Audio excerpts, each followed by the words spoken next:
दोस्त मेरे, आज मैं बात करूंगा सन 2014 से पहले एक ग्रामीण डाक सेवक केवल 2000 रुपये तक की तनख्वाह पर काम किया करता था। लेकिन दोस्त मेरे, आज एक बेसिक आय 10,000 रुपये हो पाई है तो पुराने ग्रामीण डाक सेवकों के बदौलत हो पाई है। उन्होंने 30 दिन की हड़ताल कर रखी थी एक बारी, तब जाके इनकी पेमेंट 2000 से 10,000 हो पाई। दोस्त मेरे, 15 दिन हड़ताल करने के बाद इनको बोनस जो कि दिवाली और दशहरे पे लोगों को मिला करता है वो मिला है। सन 2014 से पहले नहीं मिला करता था। डीए जो महंगाई भत्ता आज आप लोगों को मिल रहा है उसके लिए भी पुराने ग्रामीण डाक सेवकों ने एक लंबी लड़ाई लड़ी है। दोस्त मेरे, हमें आज इसलिए एकजुट होना चाहिए कि जो लोग अनपढ़ होने के बाद भी लड़ाई लड़कर 2000 से 10,000 करवा दिया, डीए करवा दिया, बोनस भी दिलवा रहे हैं, ये सारी ही लड़ाई उन पुराने ग्रामीण डाक सेवकों की रही है। आज हमारे पूरे भारत में सन 2017 के बाद से करीब 60 से 65 हजार नए ग्रामीण डाक सेवक भर्ती हुए हैं। लेकिन उन ग्रामीण डाक सेवकों के मन में कई सारे विचार आते हैं, क्योंकि भाई नए हैं तो विचार आना भी लाजमी है और आता भी है। दोस्त मेरे, सबसे पहली बात तो ये आती है कि हम प्रमोशन पालेंगे। दोस्त मेरे, मैं आप सभी लोगों से विनती करूंगा, आप सभी लोगों से निवेदन करूंगा, मैं आप सभी लोगों से आग्रह करूंगा, आप सभी लोग आज के ज़माने के पढ़े लिखे एवं समझदार हैं। आज से 3 साल पहले से ये मेरिट बेस पे भर्तियां हो रही हैं और सभी ग्रामीण डाक सेवक एक अच्छी पढ़ाई के साथ ही लोग यहाँ पे आ रहे हैं। मैं बोल सकता हूँ हर ग्रामीण डाक सेवक अपने आप में एक अच्छी काबिलियत रख रहा है। दोस्त मेरे, जो प्रमोशन करने के लिए जो वैकेंसी आती हैं हमारे विभागीय परीक्षाओं के लिए, उसमें भी आज से साल भर बाद या 2 साल बाद एक अच्छा कंपटीशन होने वाला है, एक ज़बरदस्त कंपटीशन होने वाला है। क्योंकि एक डिवीज़न में या फिर मैं बोल सकता हूँ पूरे भारत में यदि हम एक विभागीय परीक्षाओं की सीटों को कैलकुलेट करें और उसके बाद जो ग्रामीण डाक सेवक नए भर्ती हुए हैं उनको अगर हम देखें तो कंपटीशन हमें एक बेहतरीन कंपटीशन दिखाई देता है। और ये तो तय है कि 2,70,000 ग्रामीण डाक सेवक प्रमोट नहीं होने वाले हैं। उसमें से चंद हजार, मैं बोल सकता हूँ चंद हजार लोग ही प्रमोट होने वाले हैं। बाकी सभी लोग या तो ग्रामीण डाक सेवक की जॉब करेंगे या फिर अन्य किसी जॉब में जाएंगे, वो अलग चीज़ है। दोस्त मेरे, मैं आप सभी लोगों को बताना चाहता हूँ, जितना टाइम आप फेसबुक पे देते हैं, जितना टाइम आप व्हाट्सएप पे देते हैं, जितना टाइम आप टेलीग्राम पे देते हैं, ये टाइम तीनों ही जो टाइम आप देते हैं वो तीनों ही टाइम मुझे जहाँ तक लगता है व्यर्थ है। क्योंकि ट्विटर पे यदि हम अपना टाइम उतना ही टाइम देते हैं, 2 मिनट, 5 मिनट, 10 मिनट, जो आपके पास लगता हो कि नहीं ये हमारे लिए उचित है। दोस्त मेरे, ट्विटर एक ऐसा माध्यम है जहाँ पे हर ऑफिशियल लोग उपलब्ध होते हैं। आप नरेंद्र मोदी की बात कर लें, बिल गेट्स की बात कर लें, या फिर जो भी बड़े बड़े लोग होते हैं वो सभी लोग ट्विटर पे उपलब्ध होते हैं। और सबसे बड़ी बात यह है कि हमें जो नए नए समाचार होते हैं वो बड़े ही आसानी से कम शब्दों में, लिमिटेड शब्दों में हमें एक बेहतरीन जानकारी तुरंत मिल जाती है ट्विटर पे। दोस्त मेरे, कोई भी न्यूज़ हो, कोई भी नई योजना हो या फिर कोई भी नया कार्यक्रम होने वाला हो, ये हमें तुरंत ही उसकी जानकारी मिल जाती है। या कोई भी घटना हो, वो चाहे किसी चीज़ से भी रिलेटेड हो। दोस्त मेरे, ट्विटर एक ऐसा माध्यम है जहाँ पे हम अपनी बातों को कम शब्दों में रखने का प्रयास करते हैं, जो कि एक अच्छा सिंबल भी है। जैसा कि पढ़े लिखे लोग जानते हैं और मुझे लगता है समझदार भी होंगे, करंट अफेयर आज हर एग्ज़ाम में आते हैं। उसके लिए आपको अलग से पढ़ने की आवश्यकता नहीं होती है। ट्विटर एक अच्छा माध्यम है।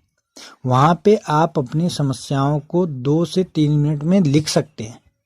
बहुत ज़्यादा टाइम देने की आवश्यकता नहीं है। यहाँ पे यदि ट्विटर पे आप 2 से 3 मिनट समय देते हैं तो आप पहली बात तो जो जानकारी है, नई जानकारी है, वो आपको मिल जाती है। दूसरी बात ये है, ट्विटर पे आप अपनी जो खुद की लड़ाई है वो लड़ाई भी आप लड़ लेते हैं। यदि आप लिखना नहीं चाहते हैं तो कोई बात नहीं, आपके ग्रुप में हमेशा लिंक जाते रहते हैं ट्विटर के। उसको केवल आप टच करके लिंक को उसको ओपन करके रीट्वीट अगर आप कर देते हैं तो भी एक बेहतरीन आप सहयोग दे रहे हैं। दोस्त मेरे, जैसा कि बहुत सारे लोग बोलते हैं कि ये बेफालतू का है, इसमें टाइम लगाना व्यर्थ है, ये सारी बातें बोलते रहते हैं। लेकिन मुझे लगता है ऐसा कि हमने जो पढ़ाई की है या जो हमने अभी तक स्कूलों में जाकर या फिर कॉलेजों में जाकर जो हमने शिक्षा ग्रहण की है, उससे हमें यही पता लगा है अभी तक कि जो अन्याय हमारे साथ हो रहा है, यदि हम उस अन्याय के खिलाफ बोल नहीं सकते हैं तो लिख तो सकते हैं। लिख नहीं सकते हैं तो कम से कम लोगों को प्रोत्साहन दे सकते हैं। तो प्रोत्साहन आप लोग दे सकते हैं। केवल आप लोग लिखना नहीं चाहते हैं तो कोई बात नहीं, आप रीट्वीट और लाइक केवल कर दें तो भी हमारा सहयोग हो जाएगा। दोस्त मेरे, रीट्वीट और लाइक करने से हमारा एक अच्छा संगठन बनेगा, एक मजबूत संगठन बनेगा। दोस्त, कल के डेट में यदि आपके साथ कोई परेशानी होती है तो ये ग्रामीण डाक सेवक जो कि आपने ज़मीनी स्तर पे तैयार किया है वो आपके साथ रहेंगे। दोस्त मेरे, जो यूनियन का मेन फंडा था वो यूनियन ने कर रखा है। जैसा कि आप सभी लोग जानते होंगे, 2,70,000 ग्रामीण डाक सेवक 50 रुपये डोनेट करते हैं यूनियन के नाम पे। दोस्त मेरे, वो जो 50 रुपये आपके द्वारा डोनेट किया जाता है वो डोनेट भी मुझे लगता है बेफालतू में किया जाता है, जिसका कोई अर्थ भी नहीं है। क्योंकि 2,70,000 ग्रामीण डाक सेवक, मैं प्रैक्टिकल बात करूंगा जो कि ज़मीनी स्तर की है। मैं ज़्यादा इधर उधर की बातें न करते हुए मैं आपको एक छोटा सा कैलकुलेशन समझाने का प्रयास करूंगा। दोस्त मेरे, हमारे पूरे भारत में लगभग ग्रामीण डाक सेवक के लिए 7 यूनियन काम कर रही है और 2,70,000 ग्रामीण डाक सेवक के खाते से डायरेक्टली पैसा 50 रुपये यूनियन के नाम पे काट लिए जाते हैं। दोस्त मेरे, 2,70,000 अगर ग्रामीण डाक सेवक 50 रुपये का कंट्रीब्यूशन हर मंथ अगर करते हैं तो लगभग मुझे लगता है 12 से 13 करोड़ रुपए हर महीने होते हैं। और दोस्त मेरे, 7 यूनियन को जो पैसा है वो भारतीय डाक विभाग पैसा हमारा काट के वो डिस्ट्रीब्यूट करती है यूनियनों को। तो जब वो डिस्ट्रीब्यूट करती है यूनियन को तो यूनियन भी उन्हीं के हिसाब से ही काम करते हैं। जैसा कि आप सभी लोगों को पता है कि हर एक यूनियन को कुछ न कुछ फंड हर महीने दिया जाता है, जिसकी वजह से आप सभी लोगों को पता भी होगा कि जो यूनियन के नेता हैं, SS महादेवैया हों या सुगंधी कुमार मिश्रा हों या फिर अन्य कोई भी नेता हो, उनकी तनख्वाह लाखों रुपए महीने की होती है। उसका कारण ही यही है क्योंकि ये जो ग्रामीण डाक सेवक डोनेट कर रहे हैं उन्हीं से उनको अर्निंग हो रही है।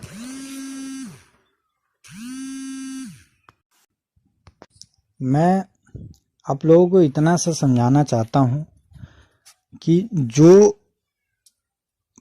विभाग यूनियन को खरीद चुका है, या मैं दूसरे रूप में ये बोल सकता हूँ कि जो पैसा दे रहा है आप उसकी बात मानोगे या फिर जो इनडायरेक्टली रूप से शामिल है उनकी बात मानोगे।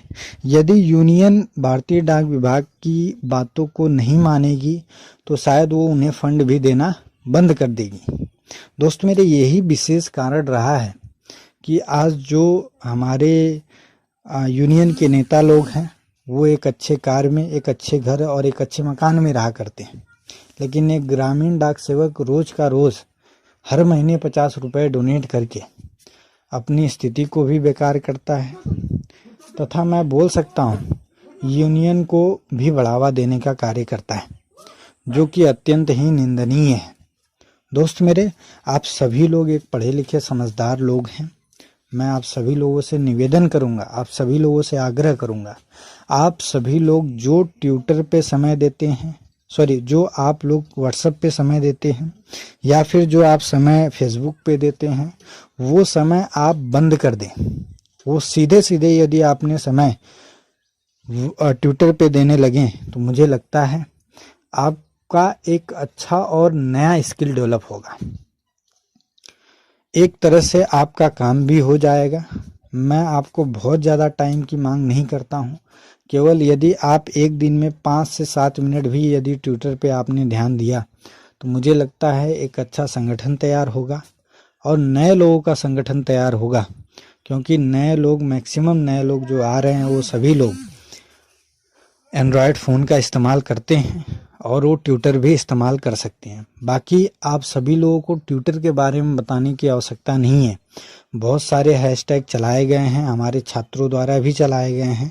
हैशटैग SSC CGL के लिए भी चलाया गया है, या फिर राजस्थान में टीचरों ने हैशटैग चलाया था जिसके वजह से वे लोग परमानेंट हुए। और भी बहुत सारे हैशटैग चलाए जाते हैं जिन पे एक अच्छा रिस्पांस भी देखने को मिला है।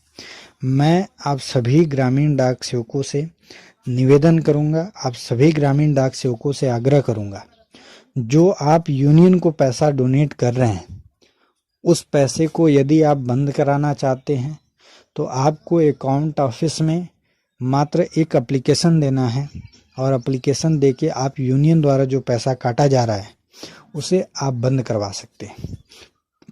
दूसरी बात तो ये है कि यदि आप हमारा सहयोग करना चाहते हैं तो ट्विटर पे आके मात्र 5 मिनट का समय दिन में निकालें।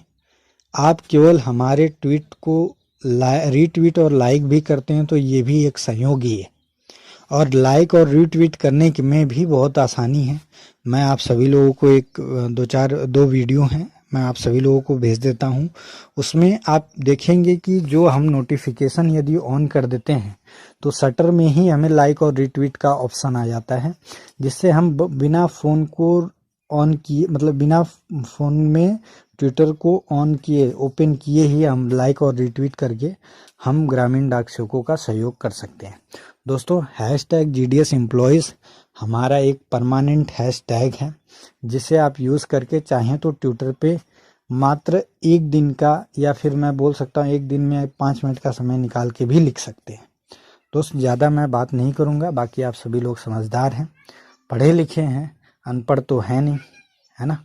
तो मैं आप सभी लोगों से निवेदन करूँगा, आप सभी लोग ट्विटर पे आके हमारा सहयोग दें। धन्यवाद।